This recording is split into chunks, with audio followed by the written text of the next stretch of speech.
தமிழோசை நேயர்களுக்கு லண்டனில் இருந்து திரு எம்ஜி ராமச்சந்திரன் அவர்களை அறிமுகம் செய்யும் வாய்ப்பு கிட்டியிருக்கிறது. எம்ஜிஆர் தமிழ்நாட்டு செம்மல். அவரை பற்றி நீங்கள் அறியாத விவரங்கள் இல்லை என்றாலும் லண்டனில் இருந்து அவருடன் பேசும் பொழுது அவரை பற்றிய பல விவரங்களை உங்களுக்கு அறிமுகம் செய்யும் வேண்டும் என்கிற ஆவல். சொல்லுங்கள் திரு எம்ஜிஆர், இதுதான் முதல் முறையாக நீங்கள் லண்டனுக்கு வந்து தடவா? ஆமாம். இதற்கு முன்பு கிருஷ்ணமூர்த்தி அவர்களே, திடீர்னு போட்டார் எம்ஜிஆர். எதிர்பார்த்திருக்க வேண்டியது நானே, சரியாம போச்சு. சரி சொல்லுங்க, இதுதான் முதல் தடவை நீங்க? இதுதான் முதல் முறை லண்டனுக்கு வந்திருக்கிறது. இதுக்கு முன்பு நீங்க வெளிநாட்டு கிழக்கு நாட்டுகளுக்கு எல்லாம் போயிருக்கீங்க நிறைய. படம் எடுப்பதற்காக உலகம் சுற்றும் வாலிபன் என்ற படத்திற்காக படப்பிடிப்பிற்காக ஜப்பான், ஹாங்காங், பேங்காக், சிங்கப்பூர் போன்ற கிழக்கு ஆசிய நாடுகள், கிழக்கு. சொல்லுங்க, இந்த விஜயம் பிரிட்டனுக்கு நீங்க வர முடிஞ்சது எதனால? இங்கு ஒரு சில நண்பர்களும் திரைப்பட கழகத்தவர்களும் சரி எங்களை வர வேண்டும் என்று அழைத்து முழு பொறுப்பையும் அவர்கள் ஏற்றுக்கொண்டதன் விளைவாக என்னால் வர முடிந்தது. என்னுடைய குழுவினரால் வர முடிந்தது. இது ஆனால் மாஸ்கோ வழியாக வந்தீர்கள்? மாஸ்கோவிற்கு நாங்கள் அழைக்கப்பட்டோம். சரி. மாஸ்கோவில் என்ன திரைப்பட? 1967ஆம் ஆண்டு அழைக்கப்பட்டேன். சரி. அப்பொழுது எதிர்க்கட்சியைச் சேர்ந்த அரசியல் காரணமாக ஒருவரால் சுடப்பட்டதனால் என்னால் செல்ல முடியவில்லை. சரி. 71 நான் அழைக்கப்பட்டேன். சரி.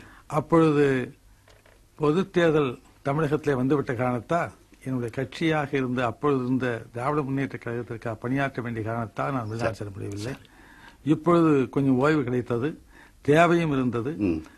கலையை பற்றியும் அரசியலை பற்றியும் நாட்டு மக்களை பற்றியும் தெரிந்து கொள்ள வேண்டும் என்கிற அவசியம் ஆவல் அதிகமாக இருந்த காரணத்தால் மாஸ்கோ செல்லுகின்ற வாய்ப்பை நான் பயன்படுத்திக் கொண்டேன். மாஸ்கோவில் திரைப்பட விழா, சர்வதேச திரைப்பட விழாவில் என்னுடைய படம் காட்டப்படுவதற்காக நான் செல்லவில்லை.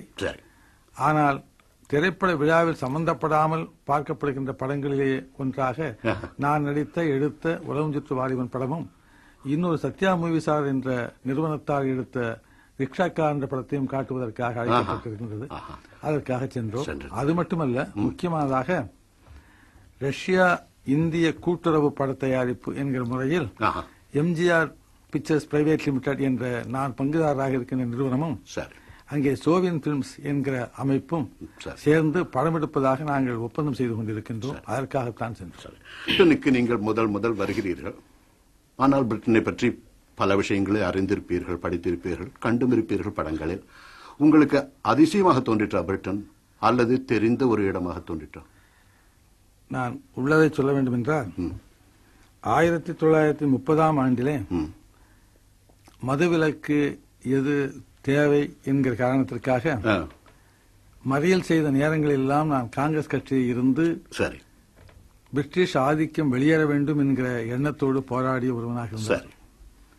அதே பிரிட்டனுக்கு நான் வந்து இங்கே மக்களை காணும் பொழுது காமன்வெல்த்ல இருக்கின்ற இந்திய துணைக்கண்டத்திற்கும் பிரிட்டிஷுக்கும் இடையிலே இருக்கின்ற உறவை நான் நன்கு காணுகின்றேன்.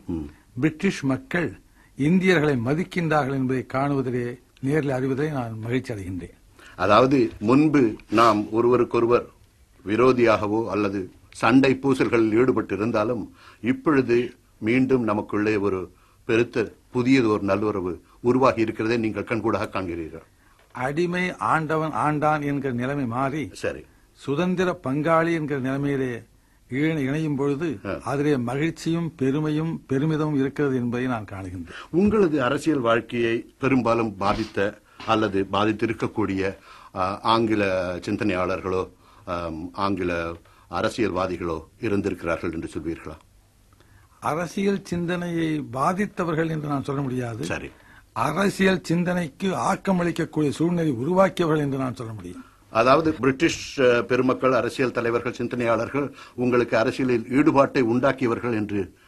சுதந்திர உணர்வை தூண்டிவிட்டவர்கள் அவர்தான். சரி, ஆட்சியை நடத்தியதனாலேயே சுதந்திர உணர்வை தூண்டிவிட்டார்கள். ஆனால் பாரதத்தில் பழங்கால அரசியல் தலைவர்களில் காந்தி, நேரு, ராஜாஜி போன்றவர்கள் பிரிட்டிஷ் பெரும்பாலும் ஆங்கில சிந்தனையாளர்களுடன் பெருத்த தொடர்பு கொண்டு அவர்களது கருத்துக்களையும் நமது நாட்டில் வெகுவாக பரப்பினார்கள். உங்களுக்கு அப்படிப்பட்ட கால அதாவது நமது நாட்டு தலைவர்களுடன் பழகி அவர்களை பற்றி நீங்கள் எண்ணும் பொழுது இந்த கருத்து உண்டாயிற்று, அதாவது ஆங்கில சிந்தனை நம்மிடையே பரவி வருகிறது என்று. ஆங்கிலத்தை அடிப்படையாக கொண்டு சரி ஆங்கிலேயர்களை வெளியேற்றுவதற்கு ஆங்கிலம் பயன்பட்டது என்பதை யாரும் மறுக்க முடியாது. அதாவது ஆங்கிலத்தின் மூலமாக வெளிநாட்டு தொடர்பையும் வெளிநாட்டு விஞ்ஞான உயர்வையும் சரி அது போன்ற பல கருத்துக்களை அறிவதற்கு ஆங்கிலம் பயன்பட்டுக் கொண்டிருக்கிறது.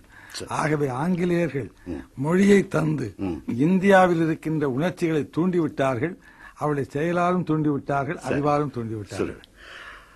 இனி உங்களது சுயசரிதையின் சில பாகங்களை பற்றி கூறுங்கள். இளமை காலத்தில் நீங்கள் அரசியலில் அப்பொழுது 1930 அரசியலில் ஈடுபட்டிருந்தீர்கள், மாணவ நாட்களிலேயே. அதன் பிறகுதான் சினிமாவில் பிரவேசித்தீர்களா? நான் ஒன்று சொல்ல வேண்டும். சொல்லுங்க. என்னுடைய வரலாற்றை கேட்டுவிட்ட காரணத்தால் நேரம் இருந்தாலும் இல்லாவிட்டாலும் சொல்லிவிடுவது கடமை என்று சொல்லுங்கள். பகுதியாக ஒளிபரப்பு. என்னுடைய 2.5 வயதில் என் தந்தை இறந்து விட்டார். சரி. என் தந்தையும் தந்தைக்கு உயிரூட்டிய அறிவை தந்த பாட்டனாரும் சரி பெரும் லட்சாதிபதிகளாக இருந்தவர்கள். சரி. பெரும் பணக்காரர்கள். சரி. வசதியும் வாய்ப்போடும் இருந்தவர்கள். ஆனால் மருமக்கத்தாயம் என்ற காரணத்தால் கேரளத்தில் சரி குழந்தைகளுக்கு தனது தந்தையின் சொத்துக்கள் இல்லை என்கிற காரணத்தால் மாமாவின் சொத்துக்கள் நாங்கள் அனாதைகளாக்கப்பட்டோம். சரி. என் தாயினுடைய அரவணைப்பில் தான் நான் வளர வேண்டியிருந்தது. சரி. என் தந்தை மேஜிஸ்ட்ரேட்டாக இருந்தார், பிரின்சிபாலாக இருந்தார். சரி. பிரின்சிபாலாக இலங்கையிலே பணியாற்றும் பொழுது கண்டியிலே தான் நான் எந்த தொடர்பு? கேரளம் ஆயிற்று, தமிழ்நாடு ஆயிற்று, இலங்கை ஆயிற்று. இலங்கையிலே நான் பிறந்தேன், கண்டியிலே தான் பிறந்தது. சரி. 2.5 வயதிலே தந்தை இழந்தேன். அதற்கு பிறகு நான் 5 வயதிற்குள்ளேயே நான் தமிழகத்திற்கு வந்து விட்டேன். என்னை வளர்த்த வேலுநாயர் என்பவர் அங்கே போலீஸ் இலாக்காவிலே போலீஸ்காரா பணியாற்றிய காரணத்தால் அவர் ஆதரவிலே நாங்கள் வளர வேண்டியிருந்தது. சரி. முதலாக நான் எழுத படிக்க தெரிந்த மொழி தமிழ். சரி. நான் அறிவு வந்த பருவம் முதல் பார்த்து கொண்டு பழகிக் கொண்டிருக்கின்ற மக்கள் தமிழ் மக்கள். சரி. என் உடம்பிலே இத்தனை ஆண்டுகளாக குருதி வளர்ந்திருக்கிறது, சூடேறி கொண்டிருக்கிறது, சூடு தனியாமல் இருக்கிறது என்றால் நான் வளர்ந்திருக்கிறேன், வாய்ப்பு பெற்றிருக்கிறேன் என்றால் தமிழ் கூறும் நல்லுலகம் தந்த வாய்ப்பாகும். ஆகவே அந்த தமிழ் உலகத்திற்கு நான் தொண்டு செய்ய வேண்டும் என்கிற ஆர்வம் என்னை அறியாமலே என்னை உந்தி தள்ளிக் கொண்டிருக்கிறது வந்தது. என் தாயுடைய அரவணைப்பு எனக்கு அதிக கல்வியை தருவதற்கு வாய்ப்பில்லை. 7வது வயதில் நான் நாடக கம்பெனியில் சேர்ந்து விட்டேன்.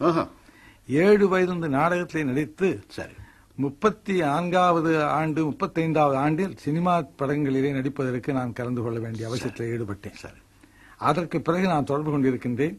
1930ஆம் ஆண்டிலேயே 29, 28 இருந்தே நான் வந்து காங்கிரஸ் கட்சியில் அங்கத்தினராக இல்லாவிட்டாலும் அதனுடைய ஊழியனாக இருந்தேன். 33, 34 எல்லாம் நான் அங்கத்தினராக பதிவு செய்து கொண்டு விட்டவன்.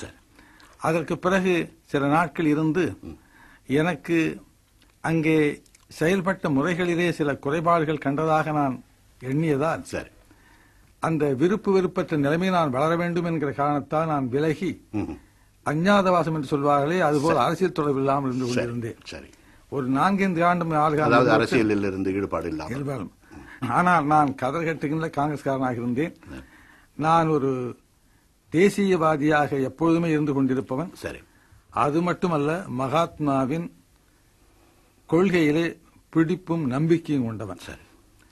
அவைகளெல்லாம் ஒருங்கு சேர நான் தமிழகத்திலே கண்ட ஒரே ஒரு தலைவர் மாபெரும் அறிஞர் அமரர் அண்ணா அவர்கள் தவிர யாரும் இல்லை என்பதை அறிந்து அவருடைய புத்தகங்களை படித்துவிட்டு அவருடைய நியாயமான கோரிக்கைகள் தான் தமிழகத்திற்கும் இந்திய துணைக்கண்டத்திற்கும் பயனுள்ளதாக இருக்கும் என்ற காரணத்தால் நான் திராவிட முன்னேற்ற கழகத்திலே சேர்ந்தேன்.